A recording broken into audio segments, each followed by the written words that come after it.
Tension crackles in the air like distant thunder.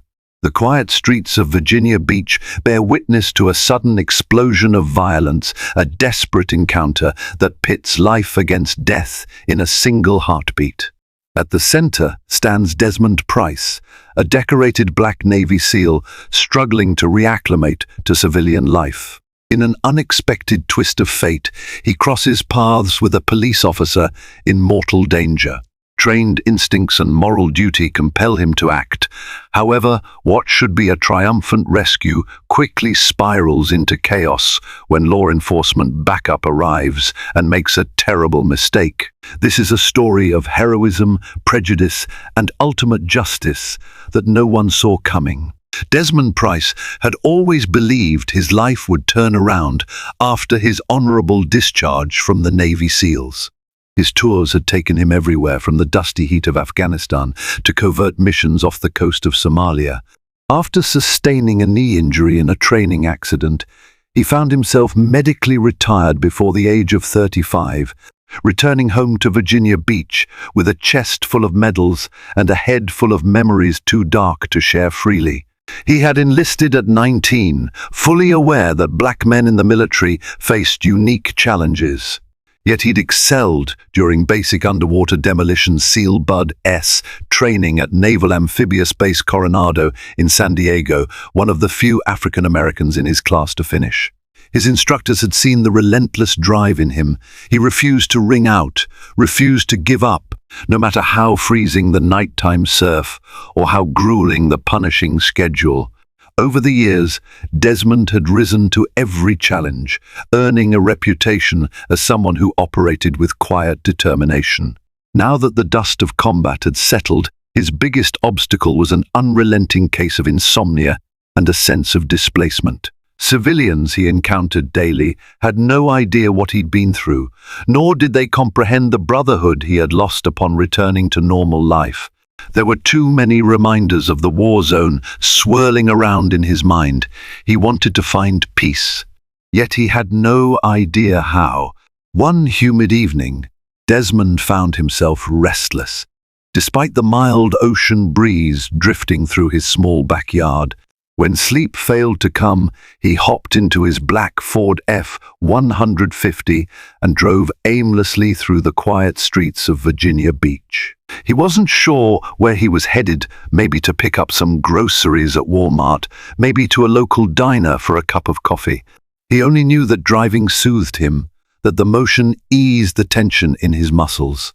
On a particularly deserted stretch of road near the outskirts of town, he noticed a patrol car pulled off to the side, hazard lights flashing in the darkness.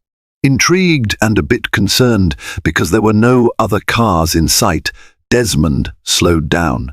Instinct told him something was amiss. The Navy SEAL in him never shut off, always scanning for danger. Through the hazy glow of the streetlight, he spotted a large figure slumped against the trunk of the patrol car. Desmond pulled over, hopped out, and approached carefully, calling out, "Officer, are you okay?" Only when he was 10 feet away did he see the blood staining the man's uniform. The officer, Sergeant James Polk, had been shot. He was conscious, but barely holding on. Nearby was the shattered window of the patrol car, bullet holes dotting the passenger side door. Without hesitation, Desmond assessed the officer's injuries. His training took over. He noticed the bullet seemed to have grazed Polk's abdomen, but the wound was bleeding profusely. Though he had limited medical supplies in his truck, his time in war zones taught him how to improvise. Sprinting back to the F-150, Desmond retrieved a first aid kit. He knelt in the grass beside Polk, ignoring how his knees dug into damp soil. The metallic smell of blood brought back vivid battlefield memories he struggled to keep at bay. Desmond glanced around, searching for any sign of the shooter. The night was ominously silent, only the chirping of crickets accompanied by the officer's ragged breathing. Polk tried to speak, but he was too weak to form words. Desmond quickly applied pressure to the wound, rigging a makeshift compression bandage with gauze and medical tape. He talked to the officer in a calm voice, telling him to stay awake and keep breathing. Though Desmond dialed 911, he was keenly aware time was ticking. The dispatcher told him an ambulance was en route with additional police backup. Desmond rattled off the approximate location, explaining there'd been a shooting and the officer was injured. His heart pounded. He knew help was coming, but he also knew how quickly a human life could slip away. When Sergeant Polk's eyes began to flutter, Desmond coaxed him to focus. "Stay with me," he repeated. "Don't you dare close those eyes." In the back of his mind, he recalled the day he'd tried to save a teammate hit by shrapnel in Kabul. He remembered that heartbreak vividly, the helplessness of watching a friend slip away. This time, he was determined to succeed. He saw headlights approaching in the distance. Relief washed over him, but that relief was short-lived. Desmond had no idea that the biggest threat was not lingering criminals in the dark, but the approaching rescue team that would soon arrive. The sound of sirens split the night, a wail of urgency echoing off the surrounding trees. Within seconds, 2 patrol cars screeched to a halt. Another set of headlights followed the ambulance. Officers poured out, weapons drawn, barking commands. Desmond, still leaning over Polk, felt their presence before he saw them. Instinctively, he lifted his hands from the wound to signal that he wasn't a threat. He called out, "I'm helping him, he's been shot." Chaos erupted. One of the officers yelled, "Hands where I can see them!" Another hollered, "Get down!" In the confusion, no one paid attention to the bloody gauze in Desmond's grip or the wide-eyed terror on Polk's face. Multiple beams of flashlights pinned Desmond in place, like a prisoner on a stage. Desmond tried to comply, slowly raising his hands away from Polk's body. He stood, carefully taking one step back, both palms visible.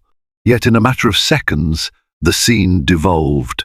One officer, adrenaline pumping, lunged forward, believing Desmond was reaching for a weapon. The night cracked with an ear-splitting pop.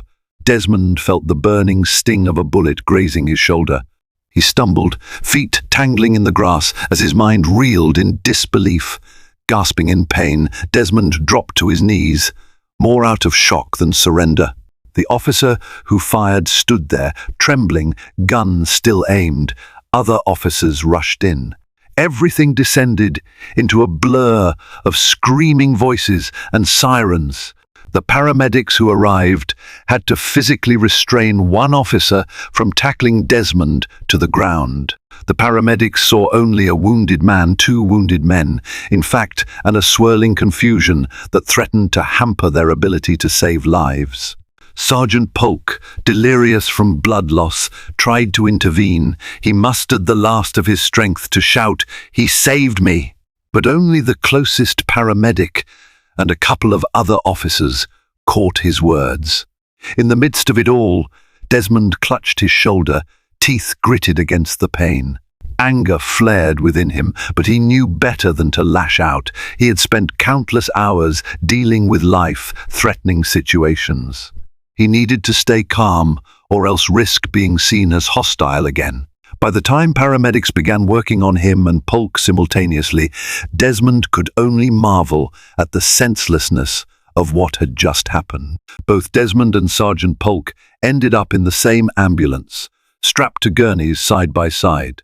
Polk had lost a fair amount of blood, his face was pale, and the paramedics had started the 4th fluids to stabilize him.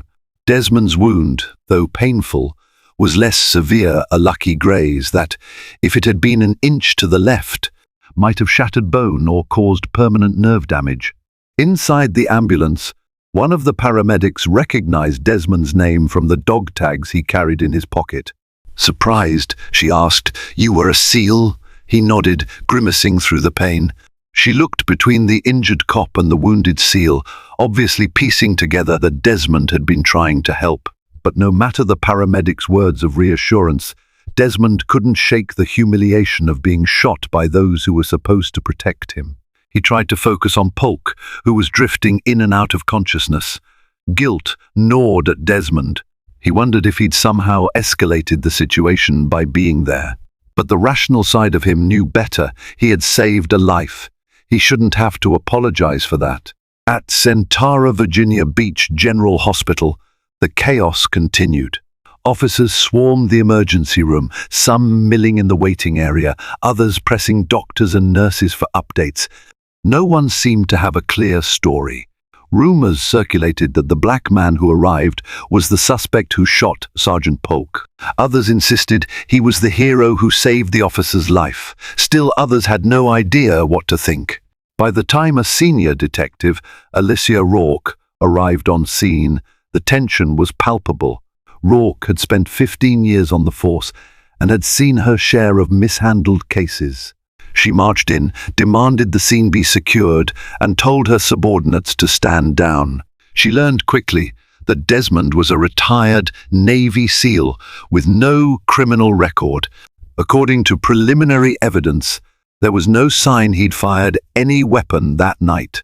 When Rourke questioned the paramedics, she heard a coherent version of events. Desmond Price had found the wounded policeman, performed first aid, and called for help. Yet, due to poor communication and heightened fear, an officer opened fire. Rourke, an ex-Marine MP herself, felt a knot form in her stomach. This was going to explode in the media if not handled with utmost care. Sergeant Polk survived emergency surgery to repair damage to his abdomen. When he finally regained consciousness enough to speak, his immediate concern was for Desmond. He demanded to know what had happened to the man who'd saved his life. Nurses were hesitant to provide details. Medical privacy laws prohibited them from revealing too much. Polk, determined, used his hospital phone to contact his partner, Officer Delgado, the only officer he truly trusted on the force.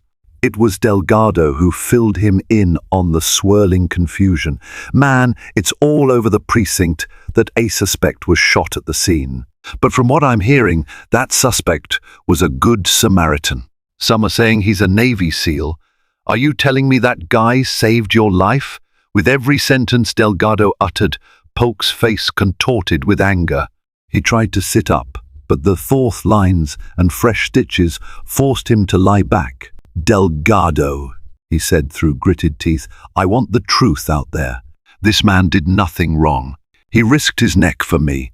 If we don't fix this, it's going to tear us apart." Desmond's gunshot wound required stitches, and doctors advised he'd likely face a few weeks of physical therapy, though it was nowhere near as bad as injuries he'd endured in combat. The bigger wound, however, was psychological. He lay in his hospital bed, replaying the moment the officer pulled the trigger. An anger he hadn't felt since he left the war zone smoldered in his chest. He also worried about Polk. No matter what had gone down, the policeman had bled in his arms. Desmond remembered the desperation in the man's eyes and how grateful he looked when he realized help had arrived. That unspoken bond, one forged by the raw intimacy of saving someone's life, clashed with the fury Desmond felt toward the institution that had nearly killed him. From the hallway, he caught snippets of conversation about the officer-involved shooting, but no one approached him. It wasn't until the second night that Detective Rourke entered his room, flanked by one uniformed officer. Desmond eyed them warily. Rourke introduced herself with professional courtesy. "Mr. Price, I just wanted to let you know that we're investigating what happened. We know you served, and we thank you for your service. Do you feel up to answering a few questions?" Desmond exhaled. "I'll answer anything if it helps the truth come out," he replied, voice taut. Detective Rourke's questions were straightforward. Where had Desmond been driving that night? How did he find Polk? What actions did he take? Desmond recounted every detail: the dark road, the bullet holes in the police cruiser, Polk's position, and the immediate first aid he administered. When the cavalry arrived, he tried to comply, but an officer fired on him without proper warning. Rourke listened carefully, taking notes, occasionally trading glances with her colleague. She sympathized. Her face betrayed that much. "What you did was heroic," she finally said, "and it shouldn't have happened this way." We plan to speak with Sergeant Polk as well. He's been asking about you." Desmond let out the breath he didn't realize he was holding. It was a relief to hear that Polk was alive and wanted to corroborate his story. Yet, the question remained, would the department truly hold the responsible officer accountable, or would it be swept under the rug? Word leaked to the local media that a Black Navy SEAL had been shot by police while attempting to save one of their own. Overnight, the story became a lightning rod. Local channels ran half-baked accounts of what transpired, some labeling Desmond a vigilante, others calling him an innocent hero. Social media erupted in heated debate, with hashtag Desmond Price trending on Twitter. Activist groups began to organize rallies, outraged by what they saw as blatant racial profiling and use of excessive force. The Virginia Beach Police Department found itself on the defensive. Press conferences were peppered with pointed questions. Was the officer who shot Desmond going to be charged? Did Sergeant Polk confirm that Desmond was a rescuer, not a suspect? The department's official statement was vague. The incident was under thorough investigation, and they urged the public not to jump to conclusions. From his hospital bed, Desmond watched news segments detailing his story, with images of Bud's training graduation photos pulled from his personal social media. He felt exposed, uneasy. He didn't crave this attention. He only wanted justice. If he'd made the same call again, he wouldn't change a thing. He'd still save Polk's life, but the emotional weight was immense. Within a week, Sergeant Polk recovered enough to give an official statement. Supported by his wife, Adriana, and his partner, Delgado, he held a press conference outside the hospital. Dozens of reporters gathered under the scorching Virginia sun. Polk stepped up to the makeshift podium, wearing a pale blue hospital gown beneath a loose-fitting jacket. A hush fell over the crowd. "I want to set the record straight," Polk began, his voice resolute. He recounted how Desmond had found him bleeding out, how the man's swift action likely saved his life. Polk's voice trembled slightly when he described hearing the gunshot that hit Desmond. "I owe my life to Mr. Desmond Price, a former Navy SEAL, a hero. The fact that he was shot by one of our officers is not just a tragedy, it's a grave mistake that must be corrected." Gasps and murmurs rippled through the crowd. Polk took a moment to steady himself. "I've served on this force for 15 years. I know the dangers we face, but I also know we're sworn to protect the innocent. I can't stand by while an innocent man is vilified." In the days following Polk's statement, Detective Rourke faced mounting pressure. The departmental brass wanted the investigation wrapped up quietly, but public interest and the officer's candid words made it impossible to sweep anything under the rug.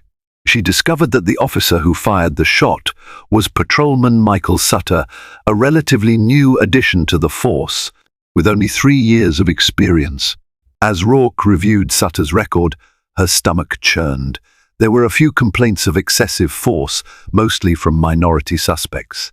Nothing had been proven, and those complaints were closed as unsubstantiated. Yet a pattern lingered. Rourke suspected that implicit bias or lack of proper training under high-stress scenarios had played a role in that dark moment on the roadside. The deeper Rourke dug, the more she realized there were many layers of blame. The department's dispatch had not clearly communicated that a good Samaritan was on the scene assisting Polk. Lack of thorough training could also be a factor. Sutter had acted out of fear or perhaps prejudice, or a combination of both. But none of that changed the fact that Desmond could have lost his life for doing the right thing. Released from the hospital and still in pain, Desmond found himself inundated with messages, some from well-wishers, some from local activists, demanding that he become the face of a movement. He felt torn. On one hand, he wanted to focus on his recovery and reclaim the peaceful life he'd dreamt of.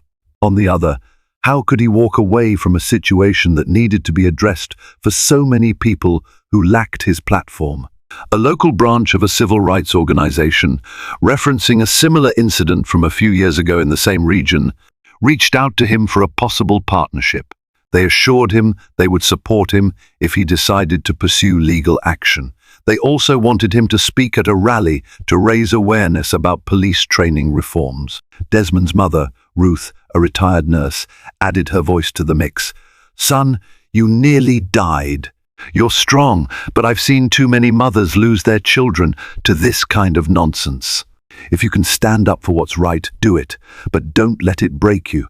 The memory of her tearful face at the hospital guided him. He decided that he would indeed speak up. He owed it not just to himself, but to every person who wouldn't be believed if they tried to tell this story. When Desmond agreed to speak at a rally organized in front of the Virginia Beach City Hall, local and national news outlets swarmed the city. The tension was thick on one side, people carrying signs reading "Justice for Desmond" and "End excessive force."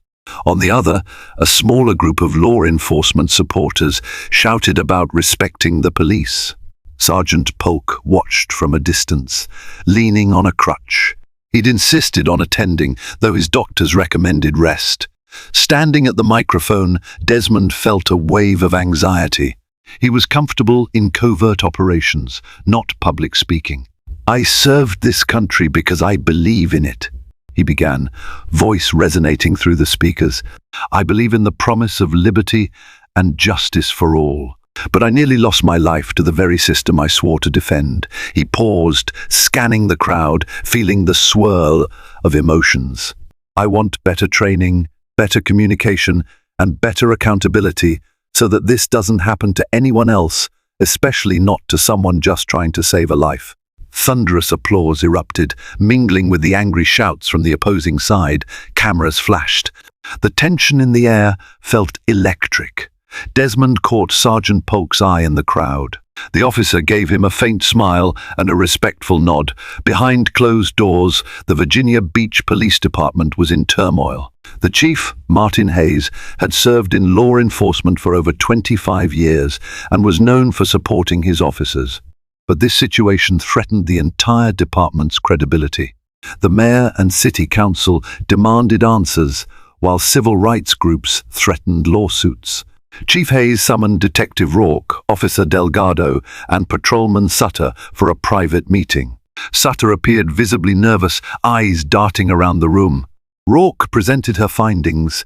Ballistic evidence matched Sutter's weapon. There was no sign Desmond had any firearm, and witness testimony from paramedics confirmed that Desmond was actively providing first aid. The conclusion was obvious. Sutter had fired prematurely, yet Sutter defended himself. He was leaning over the officer. "I couldn't see his hands clearly. I thought I saw a weapon." "It was a split-second reaction," he insisted, voice strained. "It's dark. I'm pumped full of adrenaline." How was I supposed to know? Chief Hayes' jaw tightened. He couldn't excuse the fact that Sutter fired without verifying the threat. The question now was how to handle it. Public pressure demanded harsh penalties. The union lawyer threatened a lawsuit if they took it too far. A quiet hush fell in the room, marking the precarious balance of justice and departmental loyalty. While the official investigation churned on, fate delivered another blow. Footage from a bystander's dashboard camera surfaced. The grainy video clearly depicted Desmond, hands raised, stepping back from Sergeant Polk before the shot rang out.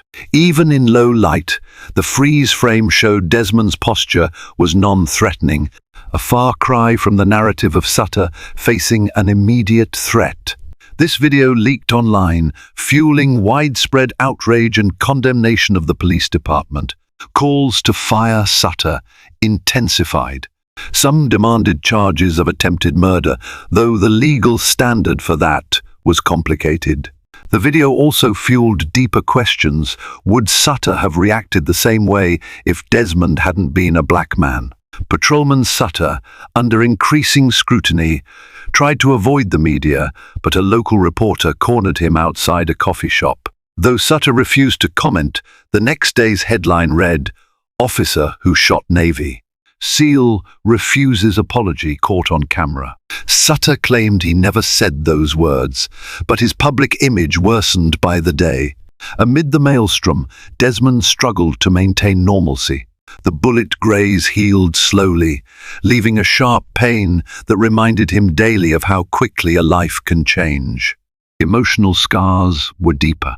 He found himself waking at odd hours, haunted by nightmares of chaos and confusion. Friends from his SEAL days reached out to offer support. One in particular, Marcus Tate, who'd served with Desmond in Somalia, invited him to a private gym, a small facility known among local veterans. Marcus insisted that working out might help Desmond channel some of that pent-up anxiety. Desmond accepted, grateful to find a place where he could sweat out his frustrations without feeling scrutinized by the public eye. During one of their sessions, Marcus reminded him, "Brother, we faced worse than this overseas. We overcame. You're still that same man who never quit during Bud S. Don't let one cowardly act take that from you." Under pressure from multiple angles, the city's district attorney convened a grand jury to decide whether Patrolman Sutter's actions warranted criminal charges. The department placed him on administrative leave, which only inflamed public outcry that it wasn't enough. Detective Rourke testified before the grand jury, submitting her investigative findings. Sergeant Polk also provided testimony, recounting how Desmond had saved his life, then was promptly shot. Desmond, though he disliked the spotlight, agreed to testify as well. For him, the day he appeared before the grand jury was harrowing. Confronting the memory forced him to relive each agonizing second. When he described the moment the bullet tore through his shoulder, a hush settled in the room. Some jurors looked visibly shaken.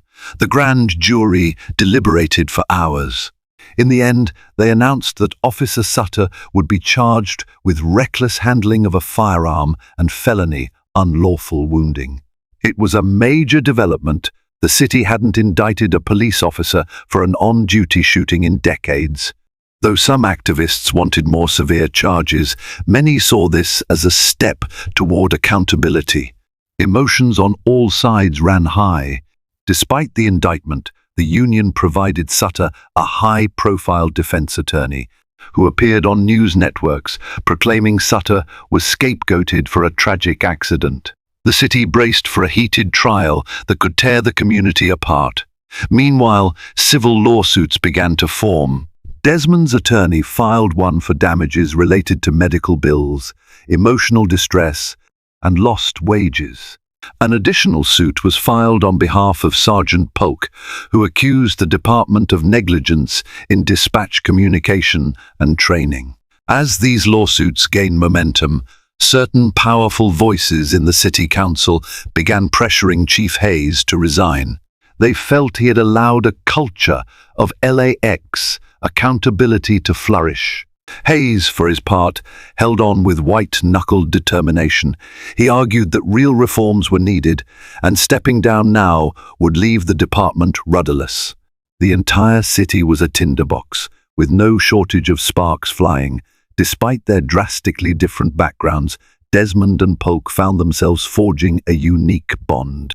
After receiving clearance from his doctor, Polk drove to Desmond's home with a homemade lasagna, courtesy of Adriana, and a determined look in his eye. Desmond, still nursing his shoulder, answered the door with a raised eyebrow. "Mind if I come in?" Polk asked awkwardly, lifting the foil-covered dish. "It's my wife's recipe. Figured you might like some real food." Desmond smirked, stepping aside. "You know, you're the last person I expected to see tonight, but come on in." They sat at Desmond's small dining table, the warmth of the food cutting through the tension. Conversation started off stilted. They talked about the surgeries they'd endured, shared a few war stories, Polk's from the crime-ridden streets, Desmond's from war zones. Before long, the initial awkwardness dissolved. They realized they both had risked their lives for others. Both had faced moral dilemmas under duress. By dessert, They were shaking hands in genuine camaraderie. It became clear they wanted the same thing for justice to prevail and for real reforms to happen, so no one else had to experience what they'd been through. Not everyone in the police department welcomed Polk's public support of Desmond. Some officers viewed him as a traitor, fueling the flames of controversy. Rumors swirled that certain colleagues refused to ride with Polk anymore. One evening, Polk found his locker vandalized, a crude image drawn in permanent marker, referencing his betrayal. In a separate incident, Desmond returned from a grocery run to find that someone had egged his pickup truck. He tried to brush it off, telling himself it was just random vandalism. But he couldn't ignore the surge in hateful messages on social media. Anonymous trolls hurled racial slurs, accusing him of seeking fame or money. As tensions rose, Detective Rourke cautioned them both to stay vigilant. Public cases like this often triggered extreme reactions. Desmond resolved not to be intimidated. He'd survived terrorist enclaves abroad. He certainly wouldn't be cowed in his own hometown. The trial of Patrolman Sutter commenced at the Virginia Beach Circuit Court, drawing national attention. Protests formed outside the courthouse each day. Some demanded justice for Desmond, while a smaller group rallied in support of Sutter, claiming the officer acted in good faith. Inside, the prosecution portrayed Sutter as negligent at best, malicious at worst. They emphasized the training he'd received, the multiple steps he could have taken to identify the threat before firing. They highlighted the dashcam footage that clearly showed Desmond's hands in the air. They also brought up Sutter's prior complaints, painting a picture of an officer who might have been predisposed to see threat where there was none. Sutter's defense tried to pivot the narrative, focusing on split-second decisions and the dangerous environment for officers. They implied that in the darkness, any confusion could be life-threatening, that while tragic, Sutter's actions were not criminal, but rather a severe error made under duress. They also tried to question Desmond's background, though the attempt backfired. Desmond's sterling military record and lack of any criminal history reinforced his credibility. When Desmond took the stand, the courtroom fell silent. He recounted how he had tried to save Polk's life, his voice resonating with a conviction that couldn't be feigned. At times, he paused, swallowing hard as if choking on memories. The prosecuting attorney guided him gently, allowing him to paint a vivid picture of the horror and confusion he experienced when backup arrived. In cross-examination, Sutter's defense attorney asked leading questions. Did you announce yourself as a Navy SEAL? Did you shout to the officers that you were helping? Desmond answered calmly. I said I was helping him. I had my hands up. What else could I do? The attorney pressed. Could you have laid flat on the ground? Desmond retorted. I was giving first aid to a man bleeding out. I couldn't just abandon him. His words carried weight. The jury watched him intently, their expressions showing empathy, some even admiration.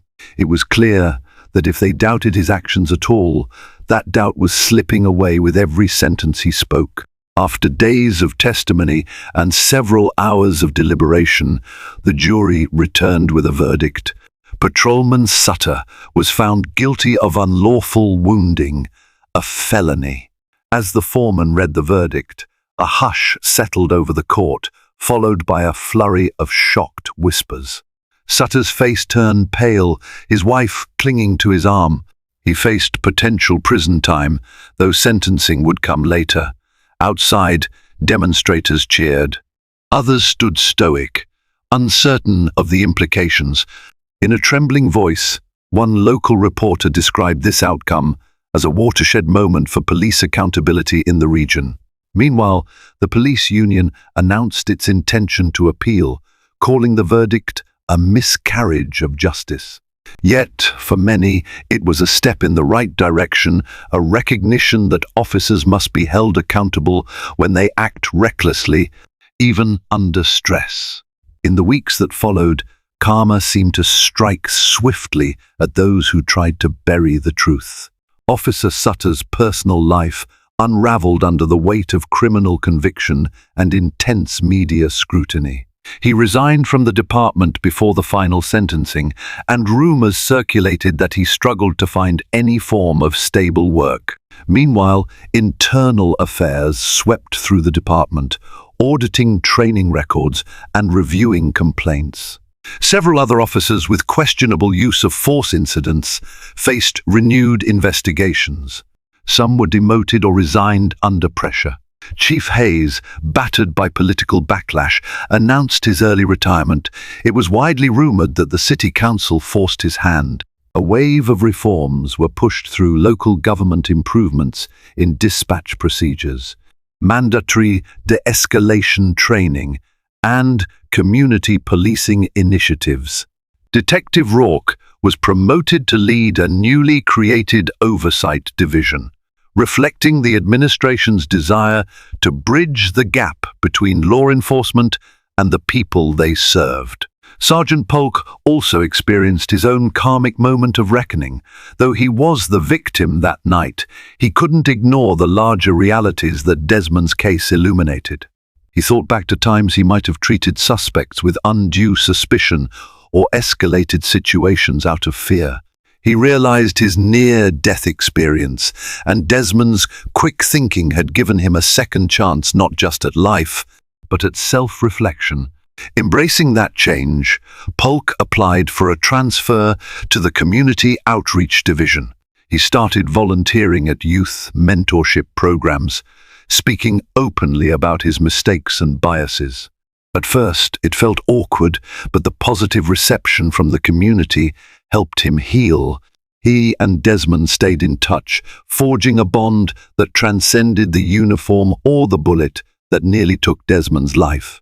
The lawsuit Desmond filed was settled out of court, awarding him substantial damages.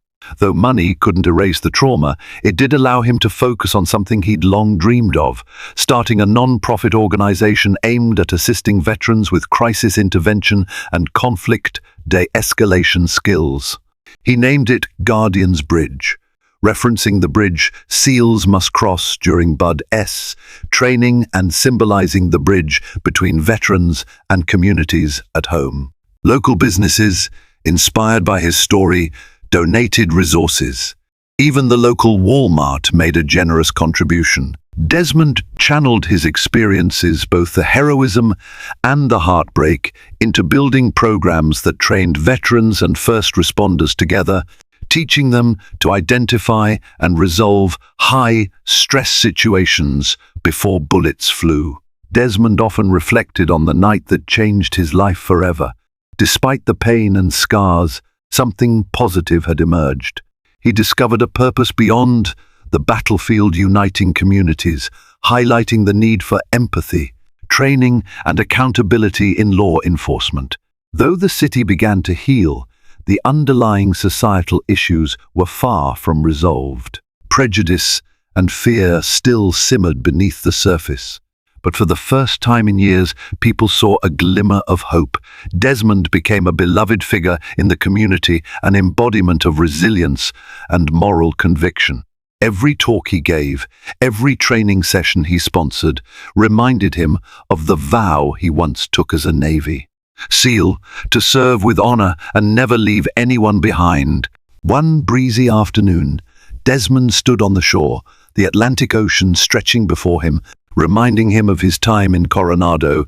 It was a peaceful spot near First Landing State Park. He was waiting for Sergeant Polk, who had asked to meet. When Polk arrived, they silently walked along the sand for a few minutes. Gulls circled overhead, and the rhythmic crash of waves soothed their minds.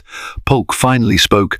"I just wanted to say thank you again, and to let you know that you've changed me. You've changed how I see the world and my place in it." Desmond clapped him on the shoulder, the side that wasn't still healing.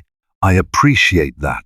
Life has a funny way of putting us on the right path, even if it takes a bullet to do it." They both smiled at the irony, letting the ocean breeze carry away whatever lingering tensions remained.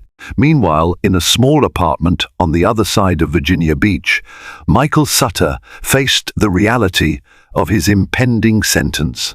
The judge had granted him bail until sentencing, but his job was gone, his reputation in tatters. He stared at the four walls, reliving that fateful night. In the quiet, he remembered the look on Desmond's face: shock, betrayal, hurt. The memory tormented him more than the fear of prison. He kept replaying the scenario. Could he have simply shouted louder for Desmond to back away? Could he have taken a moment to actually see him, see his raised hands? No matter the answer, it was too late. The consequences of his action were irreversible. In an odd twist of fate, Sutter's life was also saved that night, saved from continuing down a path of unexamined bias. The life he once knew might be over, but perhaps, in time, he too could find a sliver of redemption. Karma had not been kind, but maybe it had been just. As months went by, the city collectively exhaled. Reforms started to take shape. The department initiated new policies requiring body cameras to be activated at all times. Civilian oversight committees included people like Detective Rourke, Sergeant Polk, and community leaders. Each effort aimed to ensure that a tragedy like what happened to Desmond Price never occurred again. Desmond's non-profit expanded beyond Virginia Beach, drawing the attention of national organizations that wanted to replicate his training modules. Journalists wrote follow-up stories lauding his work. The once shy, reluctant hero grew more comfortable addressing crowds, determined to make Guardian's Bridge a household name. Through it all, the memory of that night remained seared in his mind, just as vivid as any mission he'd undertaken overseas. But now, that memory fueled him, served as a reminder of how precious every second could be. It also reaffirmed his belief that true bravery is not just about facing bullets, but about facing prejudice, ignorance, and the impulse to judge. Late one evening, Desmond found himself again behind the wheel of his black Ford F-150, driving down a familiar dark stretch of road on the outskirts of town. This time, though, he was at peace. He had just finished teaching a conflict resolution workshop at a local police precinct, where rookies learn from a real Navy SEAL how to handle high-stress situations without letting fear take control. As he passed the spot where he'd once found Sergeant Polk bleeding out, he felt a surge of emotion. He pulled over, turned off the engine, and stepped onto the shoulder of the road. The night was silent, just like before. A gentle breeze rustled through the tall grasses. He glanced upward at the stars. No longer did this place carry the sting of betrayal. It held the promise of second chances. He whispered a silent prayer of thanks for surviving, for healing, for forging a bridge that might help others avoid the same fate. Desmond's story became a beacon, yet it was also a reminder that such incidents were not isolated. There were still countless people whose acts of heroism or simple acts of living had been met with fear and violence. He recognized that one man's journey wouldn't erase centuries of mistrust and systemic flaws. But it was a start, and one that had the power to inspire tangible change. In the end, Desmond Price had come full circle from a silent warrior on distant battlefields to a quiet hero on the home front, forever altering the landscape of a city that nearly claimed his life. His uniform might be gone, but his mission continued, and in that mission he found the peace he'd been seeking all along. Desmond Price's journey reminds us all that heroism can wear unexpected faces and that justice, though slow, can still prevail when people unite to demand accountability. From a harrowing roadside rescue to the storm of public scrutiny and a triumphant court verdict, we've witnessed how one man's courage could spark sweeping changes. Yet, this is more than just Desmond's story. It's a call to action for communities everywhere. We're reminded that true service never really ends, that second chances can save us in ways we never imagined, and that no life is too small to protect.